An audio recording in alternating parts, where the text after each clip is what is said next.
Miro Petek, ena najbolj znanih oseb slovenskega novinarstva, danes poslanec Državnega zbora na listi Slovenske demokratske stranke. Vselej zvest svoji Koroški, kot novinar v pisanju, kot politik s svojimi prizadevanji za lepšo prihodnost Koroške. Rad imam Koroško, Peco, Uršljo, te ozke doline, nicine, bregove.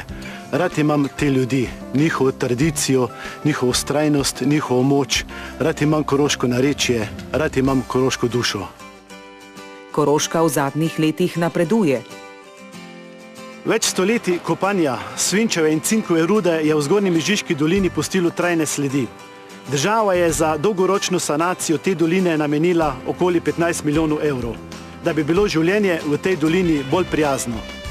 Miro Petek, ki je v svoji novinarski karieri za preiskovalno novinarstvo prejel obe osrednji slovenski novinarski nagradi, seveda ne more brez pisane besede. Nedavno je izdal tudi svoj knjižni prvenec Upanje v dolini smrti. Ta knjiga je res da prva, zagotovo pa ne zadnja. Razumljivo, Miro Petek tudi letos kandidira za poslanca v slovenski parlament.